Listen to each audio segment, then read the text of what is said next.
Good afternoon. सो आज हम engineering drawing का एक नया चैप्टर देखेंगे, दैट इज प्रोजेक्शंस। तो प्रोजेक्शंस जो हैं हमारे वो क्या होते हैं और कैसे हम डिफरेंट प्रोजेक्शंस में काम करते हैं, कैसे ड्राइंग बनाते हैं, वो सारी बातें हम इस चैप्टर में करेंगे। बड़े ही इत्मीनान से, बड़े ही ध्यान से इसको समझना है आपको कि क्या है ये, ठीक है। तो सबसे पहली जो बेसिक डेफिनेशन है कि प्रोजेक्शन होता क्या है, ठीक है।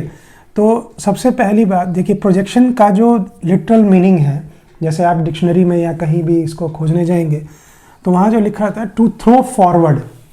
प्रोजेक्शन वर्ड जो है, प्रोजेक्शन वर्ड का जो मतलब होता है टू थ्रो फॉरवर्ड, सामने की तरफ, आगे की तरफ किसी चीज़ को फेंकना, थ्रो करना, ठीक है ना। तो प्रोजेक्शन जो होता है टू थ्रो फॉरवर्ड, इसका मीनिंग होता है लिटरल मीनिंग। हमारे यहाँ इसको कैसे यूज़ करते हो देखेंगे। टू थ्रो फॉरवर्ड ये आपने 11th-12th में पढ़ा भी होगा। जैसे हम एक एग्जांपल लेते थे, प्रोजेक्टाइल मोशन, फिजिक्स में आपने पढ़ा होगा प्रोजेक्टाइल मोशन, है ना। तो प्रोजेक्टाइल मोशन में क्या होता था, हम कोई भी बॉडी, कोई भी चीज़ आगे की तरफ फेंकते थे।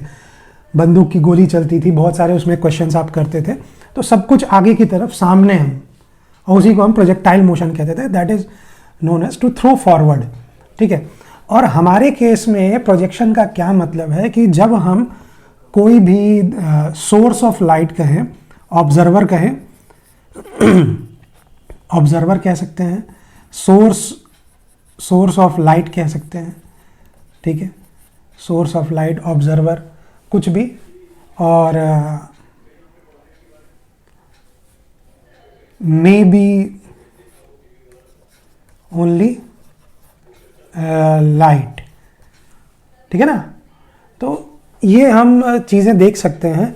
ऐसा कोई चीज़ हमारे पास है, ठीक है, उससे जो लाइट निकलेगी ऑब्जर्वर से, या सोर्स ऑफ लाइट कहें या मे बी ओनली लाइट, तो वो कोई चीज़ हमारे पास सामने रहेगी, ठीक है। और उसको हम कहेंगे कि देखिए, चार चीज़ें हैं हमारे पास मेनली। क्या है? Four things in projection. देखिए, प्रोजेक्शंस को आप इमेज की तरह मान सकते हैं, but it is not exactly the image, ठीक है। प्रोजेक्शंस थोड़ा सा डिफरेंट होता है इमेज से, ठीक है। इमेज और ऑलमोस्ट पिक्चर से भी थोड़ा, तो इमेज या शैडो से आप इसको कंपैरिजन समझने के लिए मान सकते हैं। एग्जैक्टली प्रोजेक्शन से थोड़ा सा डिफरेंट होता है ये, ठीक है। तो बेसिकली क्या है कि चार चीज़ें हमारे प्रोजेक्शन में हमें चाहिए होती हैं। पहला तो आपका हो गया ऑब्जर्वर, ठीक है, जो देख रहा है, ठीक है, जो देख रहा है। सेकेंड चीज़ हो गया जिस चीज़ को हमें देखना है, ऑब्जेक्ट, ठीक है, जो भी चीज़ हम देख रहे हैं, ऑब्जेक्ट। तीसरा हो गया आपका ये सोर्स ऑफ लाइट। हाँ, सोर्स ऑफ लाइट तो कह सकते हैं, ये नहीं होगा क्योंकि ये तीसरे वाले में गया, ठीक है। तो तीसरा हो सकता है आपका प्रोजेक्टर्स,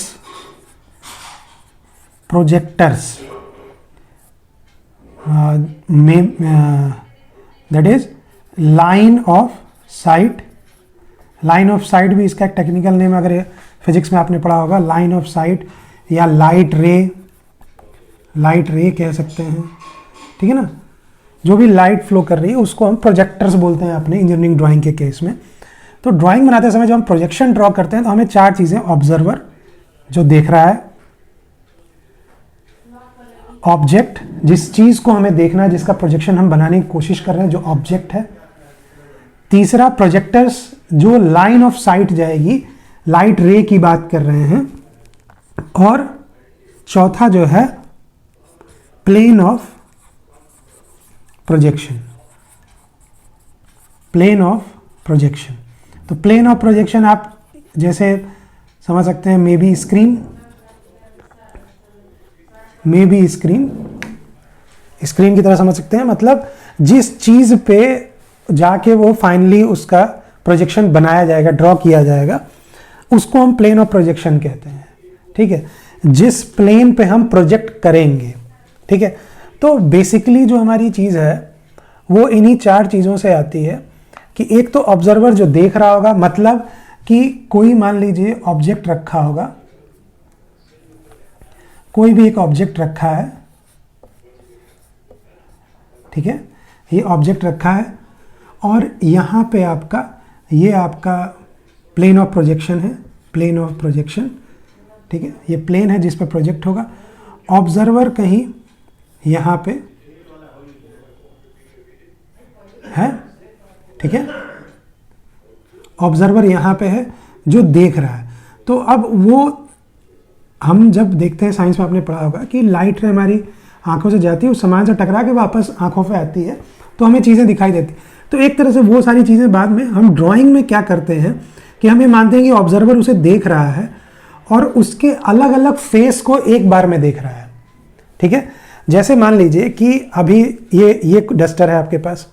ठीक है, तो आपको जब हम देख रहे होंगे, मैं ऐसे करके देख रहा हूँ, तो मैं एक बार देखूंगा तो मुझे एक बार में एक फेस ये दिखाई देगा।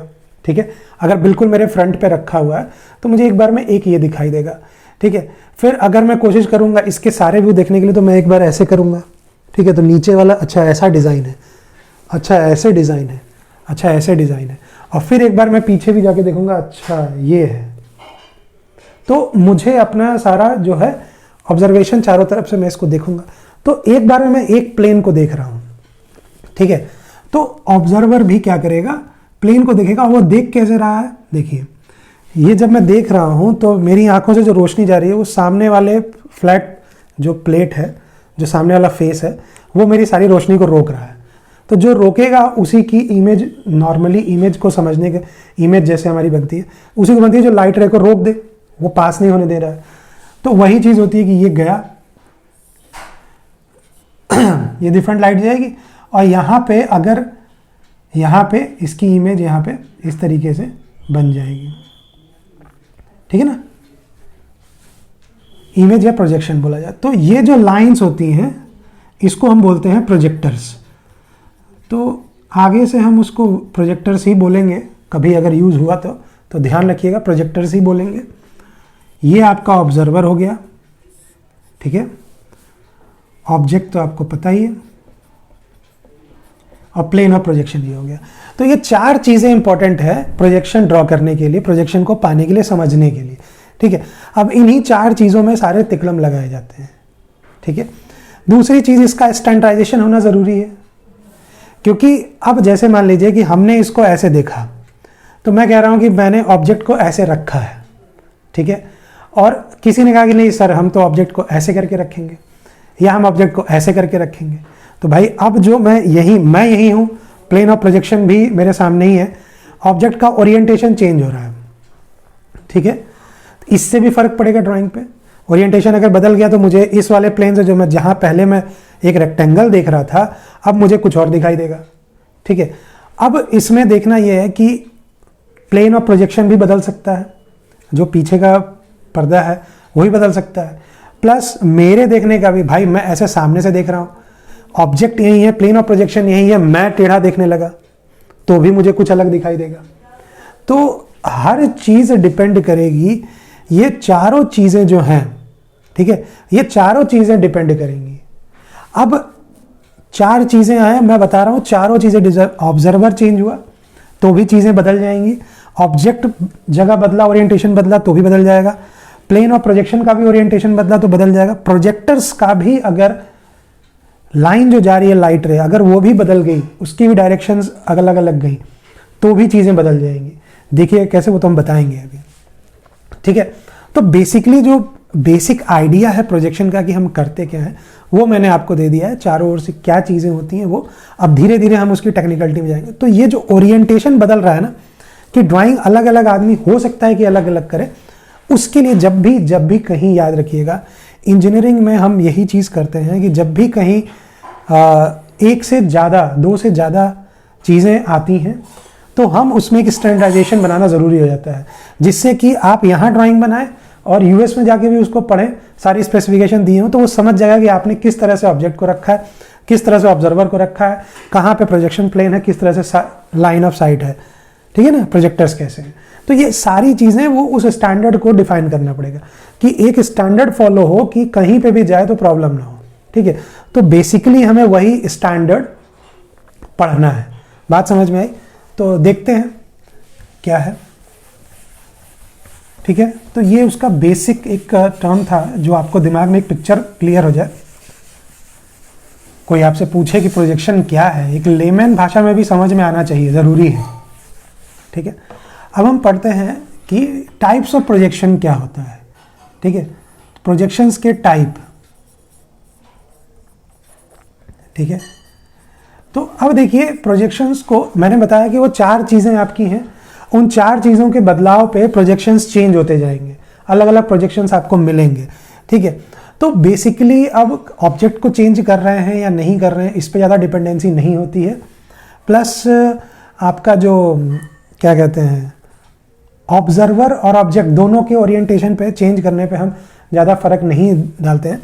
जो 2 बेसिक है जो हम क्लासिफाई करते हैं, क्लासिफिकेशन करते हैं प्रोजेक्शंस का, वो होता है आपका लाइन ऑफ साइट के चेंज पे और प्रोजेक्शन प्लेन के चेंज पे।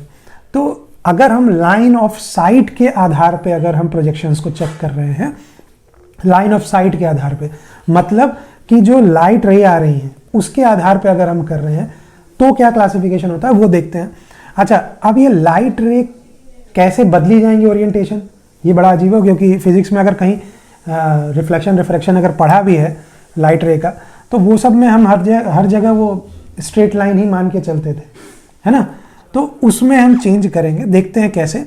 अब जैसे मान लीजिए कि कोई ऑब्जेक्ट है, जैसे कैमरे की बात करें तो कैमरा जब किसी चीज़ की फ़ोटो लेता है, कैमरा, आप यहाँ पे ऑब्जर्वर है, ये आपका कैमरा हो गया, ठीक है, कैमरा ये है, और कोई आपके पास यहाँ पे ऑब्जेक्ट रखा हुआ है, ठीक है, ऑब्जेक्ट आपके पास रखा हुआ है, ठीक है, और यहाँ पे स्क्रीन है।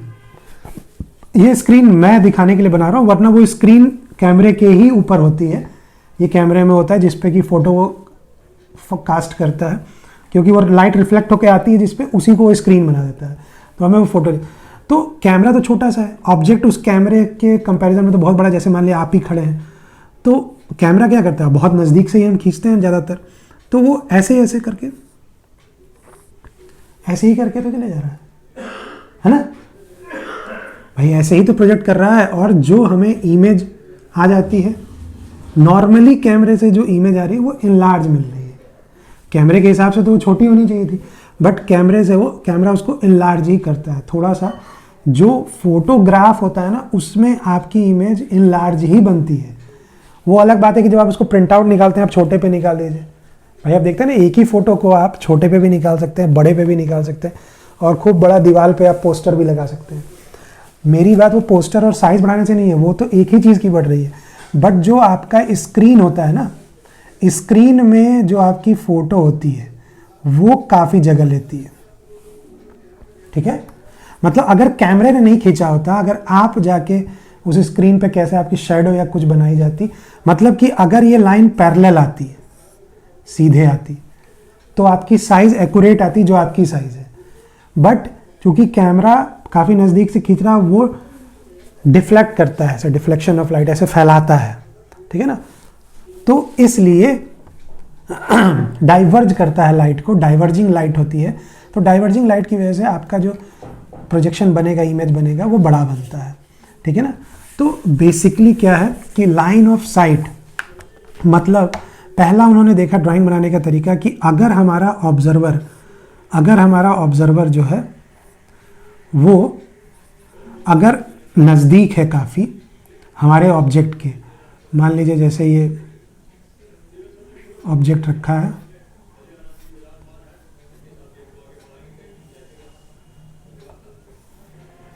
ठीक है, ये ऑब्जेक्ट रखा है और इसके यहाँ पे कहीं स्क्रीन है, ठीक है। तो अब क्या होगा नज़दीक काफ़ी है, ये आदमी ऑब्जर्वर काफ़ी नज़दीक, मतलब नज़दीक का मतलब कि एक मेजरेबल डिस्टेंस है, मतलब जिसको हम नाप सकते हैं, देख सकते हैं, महसूस कर सकते हैं। तो ये बंदा जब भी इसको दिखेगा तो कैसे दिखेगा भाई, सारी चीज़ देखनी है और आँख की लाइन ऑफ साइट काफ़ी होती है, अपर्चर काफ़ी होता है आँख का, कैमरे का, किसी का भी, तो हम ऐसे ऐसे लाइट जाएगी। बात समझ में आ रही है? तो आप देख रहे हैं कि इसमें इनलार्ज इमेज बन रही है, इनलार्ज इमेज बन रही है, ठीक है ना। तो जिसमें आपकी जो लाइंस हैं, जो प्रोजेक्शंस लाइंस हैं, ठीक है ना, वो अगर पैरेलल नहीं है एक दूसरे से, ठीक है, और वो इमेज को अगर इनलार्ज बनाती हैं, तो इसको हम लोग बोलते हैं perspective view, perspective projection, perspective projection. और इसका पूरा एग्जाम्पल फोटोग्राफ से मिलता है, तो इसको हम फोटोग्राफिक प्रोजेक्शन भी कहते हैं, but it is not a popular name. Photographic projection ये पॉपुलर नाम नहीं है, पर्सपेक्टिव प्रोजेक्शन या फोटोग्राफिक प्रोजेक्शन इसी को कहते हैं, ठीक है। अब एक केस में होता है कि हम कई चीज़ों को, जैसे कि अगर हमारा ऑब्जर्वर बहुत दूर है, अगर इस ऑब्जर्वर को हम बहुत दूर कर दिए, बहुत दूर कर दिए, तो क्या होगा, वो ऑब्जर्वर हमें नज़र नहीं आ रहा कहाँ पे है, ठीक है। हमारे पास ऑब्जेक्ट है, ठीक है, ऑब्जेक्ट है,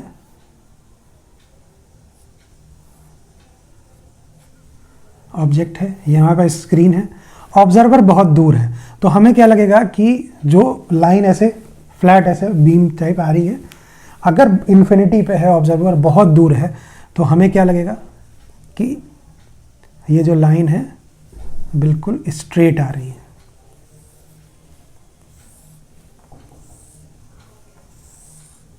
ना।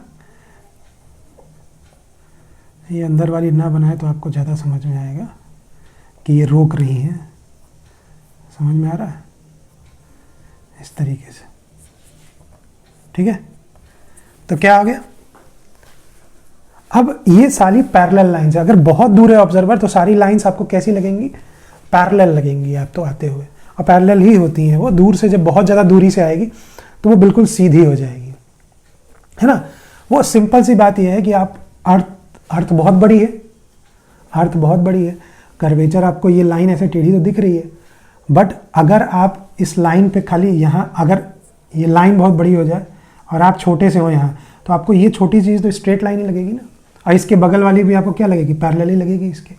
जैसे समझने के लिए कि एक सर्कल है छोटा सा, उसको बड़ा करते जाइए, बड़ा करते जाइए, बड़ा करते जाइए, तो इसी में अगर बड़ा करें, ऐसे बड़ा करें और बड़ा करें और बड़ा करें, तो यहाँ साइड में आते आते क्या हो जाएगा, वो आपको यहाँ पे कोने में स्ट्रेट दिखाई देगा।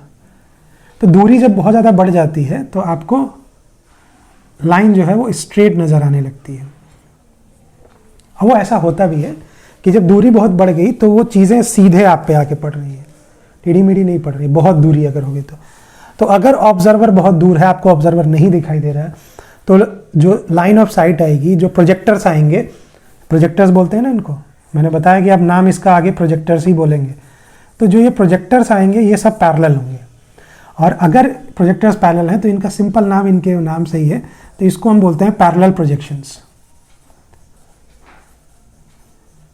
पैरेलल प्रोजेक्शंस, ध्यान रहेगा। इसको हम बोलते हैं फोटोग्राफिक प्रोजेक्शन, क्योंकि कैमरे की तरह ही, फोटो की तरह ही ये लेता है, काफ़ी मिलता रहता है, तो उसका नाम फोटोग्राफिक प्रोजेक्शन, या मेन जो इसका फेमस नाम है पर्सपेक्टिव प्रोजेक्शन, ठीक है, ध्यान रहेगा, क्लियर। तो अब इसमें ध्यान रखिए कि हमारा, और दूसरा पैरेलल प्रोजेक्शन, तो क्लासिफिकेशन एक बार देख लेते हैं, ठीक है।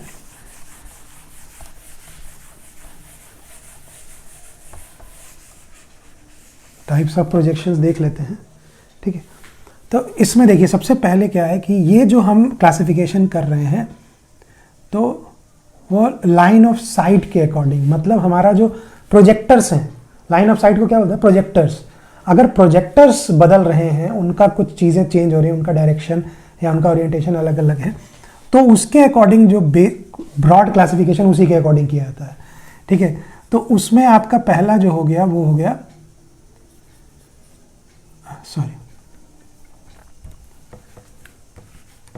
पर्सपेक्टिव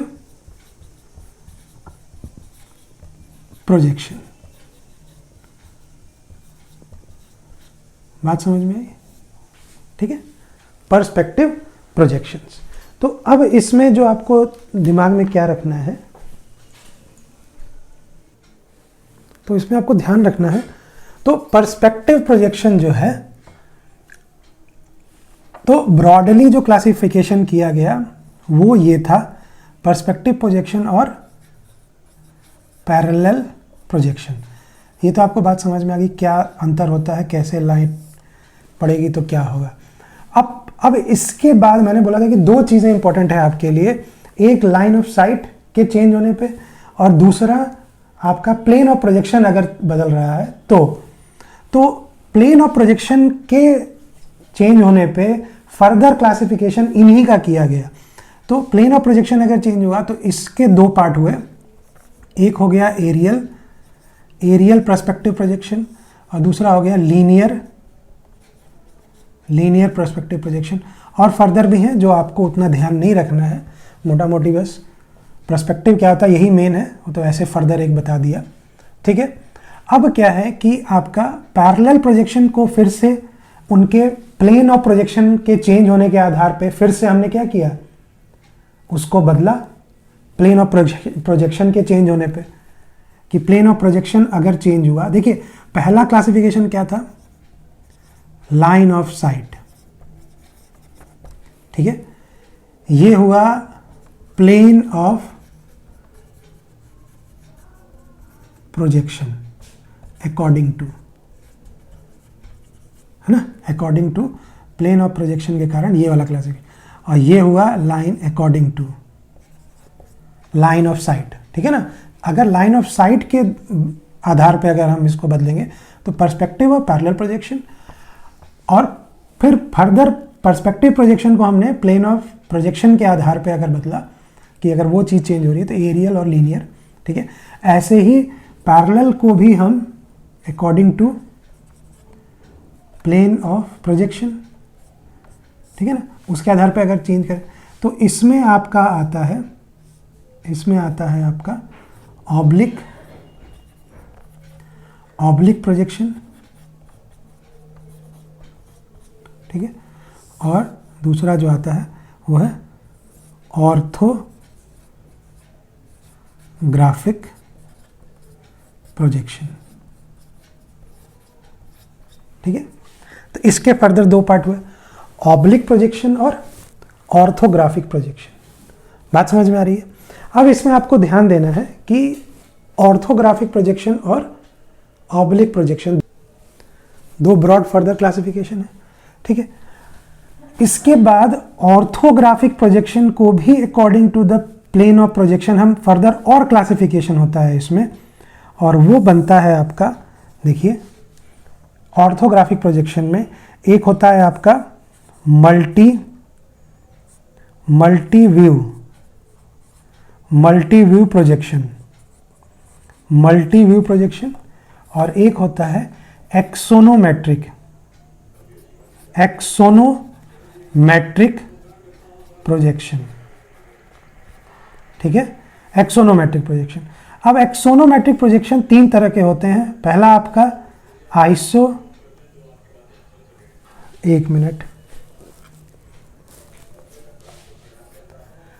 आइसोमेट्रिक, डाईमेट्रिक और ट्राईमेट्रिक। ठीक है,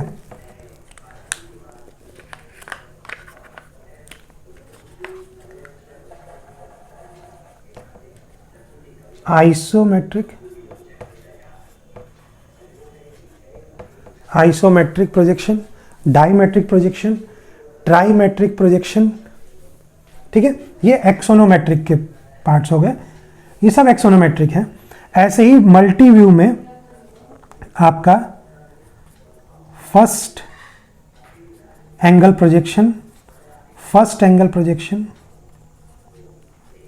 second angle projection, third angle projection और फोर्थ एंगल प्रोजेक्शन। ठीक है, तो ये आपका सारा क्लासिफिकेशन हुआ। ठीक है, बात समझ में आ रही है? तो अब इसमें क्या होता है कि पैरेलल प्रोजेक्शन को जब हम डिफाइन करते हैं तो इसमें अगर ऑब्लिक प्रोजेक्शन क्या होता है, ऑर्थोग्राफिक बता दूं मैं आपको। ऑर्थोग्राफिक में क्या होता है कि ऑर्थोग्राफिक प्रोजेक्शन में जो आपकी जो प्लेन है, ऑर्थोग्राफिक प्रोजेक्शन में जो आपका plane of projection is perpendicular to projectors या लाइन ऑफ साइट। ठीक है, और यहां पे क्या होगा कि आपका जो प्लेन ऑफ प्रोजेक्शन होगा इज ऑब्लिक। ऑब्लिक का मतलब किसी एंगल पे, ऑब्लिक टू प्रोजेक्टर्स। ठीक है ना, मतलब ऑर्थोग्राफिक में ये और ऑब्लिक में ये। मतलब क्या हुआ कि अगर मान लीजिए कि ये आपके सारे पैरेलल हैं तो पैरेलल तो दोनों में ही होंगे क्योंकि ऑब्लिक और ये दोनों पैरेलल हैं। ठीक है, तो लाइन जितनी आएगी वो सब पैरेलल होगी। बट अगर प्लेन इसके परपेंडिकुलर हो गया, लाइट आई और लाइन और प्लेन दोनों परपेंडिकुलर हो गए तो ये होगा ऑर्थोग्राफिक प्रोजेक्शन। और अगर लाइन सारी पैरेलल आ रही हैं बट आपका प्लेन ऑब्लिक है, प्लेन ऐसे है, कैसे भी है, तो ये सारा क्या होगा, ऑब्लिक प्रोजेक्शन। बात समझ में आ रही है? प्लेन ऑफ प्रोजेक्शन चेंज हो रहा है। तो अब ध्यान दीजिएगा कि ये अंतर है आपका ऑब्लिक प्रोजेक्शन और ऑर्थोग्राफिक प्रोजेक्शन में। ठीक है, और ऑर्थोग्राफिक में फिर मल्टीव्यू प्रोजेक्शन और एक्सोनोमेट्रिक। ठीक है, इसमें हम ये एक्सोनोमेट्रिक, आइसोमेट्रिक, इसमें एक चीज ध्यान दीजिएगा कि जो ग्रीन कलर वाले आपके सारे नाम हैं वही आपके सिलेबस में है जो आपको पढ़ना है। ठीक है, जो ब्लैक वाले हैं वो आपके सिलेबस में नहीं है अभी। ठीक है, तो ग्रीन वाले ही आपको ईडी में पढ़ने होंगे, इंजीनियरिंग ड्राइंग में। और अगर हम इसमें फर्दर एक चीज़ और भी देखें तो इसको छोड़ के, अगर हम इसको छोड़ दें, ठीक है, ये अगर छोड़ दें, मल्टीव्यू प्रोजेक्शन छोड़ दें, तो ये बचे हुए जितने भी हैं, ये जितने भी हैं बचे हुए, इन सबको एक और नाम से जाना जाता है, दैट इज पिक्टोरियल प्रोजेक्शंस। मतलब पिक्टोरियल का मतलब ये पिक्चर की तरह आपको दिखती है ना, जैसे कि असली में उस ऑब्जेक्ट का पूरा पिक्चर ही आपको प्रोजेक्शन पे दिखाई देता है, काफी ज्यादा उसकी साइजेस पता चलती हैं। ठीक है ना, बट मल्टीव्यू प्रोजेक्शन में ऐसा नहीं होता। सिर्फ एक है जिसको हम पिक्टोरियल प्रोजेक्शन नहीं कहते हैं, वरना बचा हुआ सारा जितना भी है ये पिक्टोरियल प्रोजेक्शन है। और ध्यान रखिएगा कि जो ग्रीन कलर वाला है वो हमारा सिलेबस में है, उसके अलावा सिलेबस में नहीं है। ये क्लासिफिकेशन ऑफ प्रोजेक्शंस है। ध्यान रखिएगा कैसे क्लासिफाई किया गया, कैसे क्या हुआ, कहानी पूरी समझ में आ गई आपको। ठीक है, दो आधार थे हमारे क्लासिफिकेशन के, एक लाइन ऑफ साइट के आधार पर और एक प्लेन ऑफ प्रोजेक्शन के आधार पर। ठीक है ना, प्लेन ऑफ प्रोजेक्शन अगर चेंज कर रहे हैं, ऑब्लिक कर दे रहे हैं, ठीक है ना, पैरेलल रख रहे हैं तो, और अगर लाइन ऑफ साइट, अगर पर्सपेक्टिव मतलब अगर डाइवर्जेंट लाइट आ रही है, ठीक है ना, तो वो पर्सपेक्टिव, और अगर पैरेलल लाइट आ रही है तो पैरेलल प्रोजेक्शन। तो ये ब्रॉड क्लासिफिकेशन है पूरा। ठीक है, हमेशा के लिए याद रखिएगा इसको। ठीक है, समझ के समझेंगे तो कभी नहीं भूलेगा। क्लियर? ठीक है, ओके।